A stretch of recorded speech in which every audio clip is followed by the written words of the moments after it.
नमस्कार शेतकरी बांधवांनो, तर रब्बीची ई-पीक पाहणी आता सुरू झालेली आहे. तर ई-पीक पाहणी कशा पद्धतीने करायची आहे या संदर्भात आपण आजच्या व्हिडिओमध्ये माहिती पाहणार आहे. सर्वप्रथम असंच तुम्हाला स्क्रोल करायचं आहे. तर आपला जो की यामध्ये महसूल विभाग येईल, महसूल विभाग इथं सिलेक्ट करायचा आहे. निवडावरती सिलेक्ट करून ॲरोवरती क्लिक करायचं आहे. तर आता यामध्ये आपला जो काही विभाग येते, यामध्ये तुमचा अमरावती, छत्रपती संभाजीनगर, कोकण, नागपूर, नाशिक की पुणे, तुमचा जो काही विभाग येते ते विभाग इथं सिलेक्ट करा. यावरती क्लिक करायचं आहे. तर आता रब्बीची जी काही ई-पीक पाहणी आहे तिथं सुरू झालेली आहे. ते 1 डिसेंबर ते 14 जानेवारीपर्यंत तुम्ही तुमची ई-पीक पाहणी करू शकता. जर तुम्हाला सहाय्यकाच्या माध्यमातून करायची असेल तर 15 जानेवारी ते 3 मार्चपर्यंत करू शकता. तर होता तुम्हीच ई-पीक पाहणी करून घ्यायची आहे. तर सोप्या स्टेपने तुम्हाला सांगणार आहे. यावरती क्लिक करायचं आहे. शेतकरी म्हणून लॉग इन करा या ऑप्शनवरती क्लिक करायचं आपल्याला. तर आता शेतकऱ्यांचा मोबाईल नंबर इथं टाकायचा आहे. सांकेतिक पाठवा यावरती क्लिक करायचं आहे. जर तुम्हाला नवीन नोंदणी करायची असेल तर नवीन नोंदणीवरती क्लिक करायचं आहे. इथं तुमचं संपूर्ण नाव टाका, मोबाईल नंबर टाका, सांकेतिक पाठवा. तर आता आपण जे आहे याआधी नोंदणी केलेली आहे, म्हणजे मागच्या वेळेस ई-पीक पाहणी केलेली होती. तर मी इथं मोबाईल नंबर टाकून सांकेतिक पाठवावरती क्लिक करणार आहे. क्लिक केल्याच्या नंतर आता इथं जे आहे सांकेतिक नंबर इथं मोबाईलवरती आपल्या आलेला आहे. तर इथं सांकेतिक नंबर मी इथं टाकून घेत आहे. तुम्ही तुमचा सांकेतिक नंबर टाकून घ्यायचा आहे. सांकेतिक नंबर टाकल्याच्या नंतर इथं तुम्हाला तुमचा मोबाईल नंबर जे की इथं आपण टाकलेला आहे ते व्यवस्थित आहे की नाही, बरोबर आहे की नाही ते चेक करून घ्या. जर सांकेतिक नंबर आलेला नसेल तर सांकेतिक पाठवावरती पुन्हा क्लिक करायचं आहे. तर इथून तुम्ही तुमची नवीन नोंदणी करू शकता. हेल्पलाईन नंबर खाली तुम्हाला दिलेला आहे. सांकेतिक नंबर वगैरे आपण सर्व बरोबर टाकलेला आहे. लॉग इनवरती आपण क्लिक करणार आहे. लॉग इनवरती जसं मी क्लिक करेल तर इथं आता आपले खातेदाराचे नाव तुम्हाला इथे दिसत असेल. तर इथं खातेदाराच्या नावावरती क्लिक करून इथं जे दिसेल यावरती सिलेक्ट आपल्याला करायचं आहे. तर आपण आता यावरती सिलेक्ट करू. तर आपलं जे काही खालती आहे तर इथं आपलं खाली नाव इथं आलेलं आहे. तर नावावरती आपण ज्या चेकबॉक्सवरती ओके करू, ॲरोवरती क्लिक करू. तर आता आपली जी काही प्रोफाईल आहे त्यामध्ये आपण लॉग इन होऊन जाईल.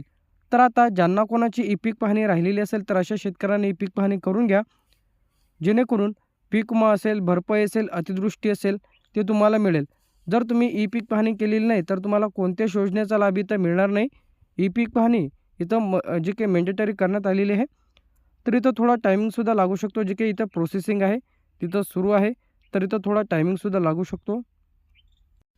जर ही ॲप्लिकेशन तुमच्या मोबाईलमध्ये वर्क करत नसेल तर अपडेट करा, अनइन्स्टॉल करून पुन्हा इन्स्टॉल करून घ्यायचे आहे. तर यासाठी जे काही प्रॉब्लेम बरेच वेळा जाते, तर मोबाईल बंद करून चालू करून घ्या, तर पुन्हा ही साईट वर्क करेल. त्यानंतर जे आहे यामध्ये आपण आता लॉग इन झालेलो आहोत. तर आता सर्वप्रथम आपल्याला जे की इथं पिकाची माहिती नोंदवायची आहे. तर कशावरती आपल्याला क्लिक करावं लागेल? पिकाची माहिती नोंदवा या ऑप्शनवरती आपल्याला आता क्लिक करायचं आहे. यावरती तर आपण क्लिक करून घेऊया. क्लिक केल्याच्या नंतर आता वरती जे आहे ज्या कोणा तुम्ही शेतकऱ्यांचा करता त्यांचं नाव वगैरे दिसेल, तारीख दिसेल तुम्हाला. त्यानंतर पिकाची माहिती पाहावरती यावरती क्लिक करून तुम्ही जे काही पीक नोंदवलेले आहे ते तुम्हाला तिथं दाखवण्यात येईल. तर आता आपल्याला आपला खाते क्रमांक सिलेक्ट करायचा आहे. इथं गट क्रमांक सिलेक्ट केल्याच्यानंतर इथं तुम्हाला क्लिक करायचं आहे. तर इथं गट क्रमांक आणि सर्वे नंबर इथं येऊन जाईल. तर आपण दोन्ही इथं सिलेक्ट करून घेऊया. तर आता जे काही आपलं एकूण क्षेत्र आहे ते तुम्हाला इथं दिसेल. तर आता आपला जो काही हंगाम आहे ते हंगाम इथं सिलेक्ट करायचं. तर आपण ॲरोवरती क्लिक करू. इथं आपण रब्बी सिलेक्ट करू. रब्बी सिलेक्ट केल्याच्यानंतर आपलं जे काही पोट खराबा किती आहे ते तुम्हाला इथं दाखवेल. आपला पोट खराबा किती आहे, रब्बी हंगाम इथे सिलेक्ट केलेला आहे, क्षेत्र किती आहे. तर आता आपल्याला काहीच करायचं नाही, थोडं खाली यायचं आहे.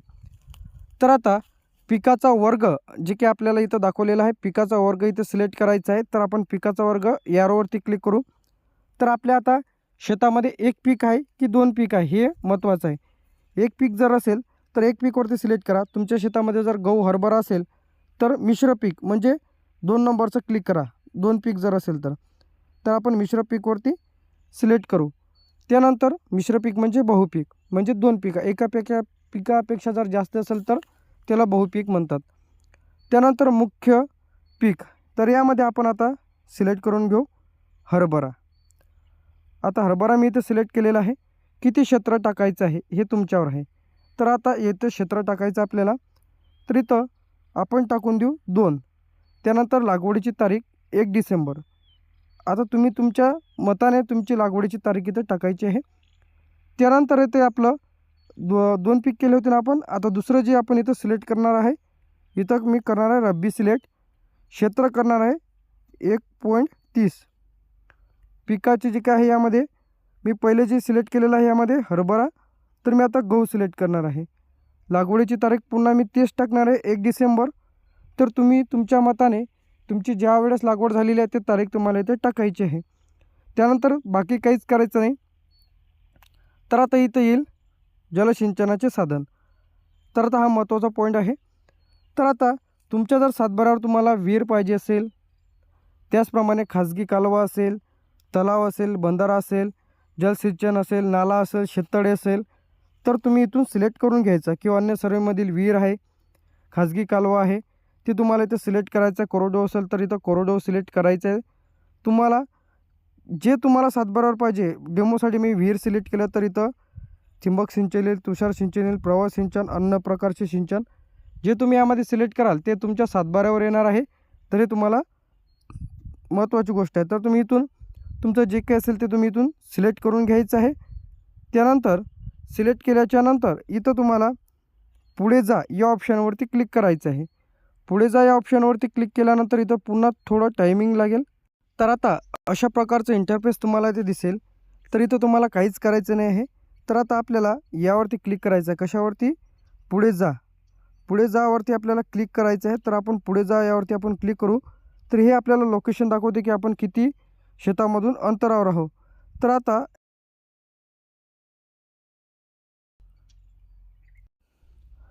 पुढे जावरती क्लिक केल्यानंतर आता आपल्याला आपले फोटो इथं अपलोड करायचे आहे. तर मी सावचित्र1 यावरती क्लिक करणार आहे. तर तुमच्या शेतामध्ये जिथं गहू आहे, हरभरा आहे ते तुम्हाला कॅमेरा इथं ओपन होईल. तर फोटो काढून घ्यायचा आहे. तर इथं फोटो डेमोसाठी मी इथं काढून घेतो. त्यानंतर अपलोडवरती क्लिक करायचं आहे. तर पुन्हा सावचित्र येईल. तुमच्या शेतामध्ये गहू असेल, हरभरा असेल ते तुम्हाला त्याचा फोटो काढायचा आहे आणि अपलोड करायचं आहे. तर असे अपलोड केल्याच्यानंतर या ॲरोवरती आपल्याला आता क्लिक करायचं आहे. कशावरती करायचं? या रोवरती. त्यानंतर जे आपण इथं फोटो जे आहे इथं जे काही सावचित्रावरती क्लिक केल्यानंतर तुम्ही इथं फोटो जे आहे इथं ओपन होऊन जाईल. तर इथं जे काही गहू हरभरा आहे आपल्या शेतामध्ये, तर आपण इथं फोटो काढून टाकलेला आहे. तर त्याच पद्धतीने तुम्ही इथं फोटो काढून जे आहे टाकू शकता. तर फोटो जे आहे इथं काढल्याच्यानंतर इथं ओकेवरती क्लिक करा, ॲरोवरती क्लिक करा. तर इथं तुम्हाला संपूर्ण माहिती दिसून जाईल की तुम्ही क्षेत्र किती टाकलेलं आहे. त्यानंतर तुमचा खाते क्रमांक, रब्बी जे काही जलसिंचनाचे साधन, गहू किती टाकलेलं आहे आणि हरभरा किती आहे. सर्व टर्म अँड कंडिशन इथं ॲक्सेप्ट करा. पुढे जावरती क्लिक करा. क्लिक केल्यानंतर इथं तुम्हाला दाखवेल आपल्या पिकाची माहिती साठवलेली आणि अपलोड झालेली आहे. ठीक आहे वरती क्लिक करा. पिकाची माहिती पहा. तर इथं तुम्हाला पिकाची माहिती संपूर्ण दिसून जाईल काय काय टाकलेलं आहे. तर अशा पद्धतीने तुम्ही तुमची ई पीक पाहणी करू शकता. तर या संदर्भात तुमच्या मनामध्ये काय डाऊट आहे व तुम्हाला काय अडचण जात असेल तर कमेंट करून नक्की सांगा. थँक्यू.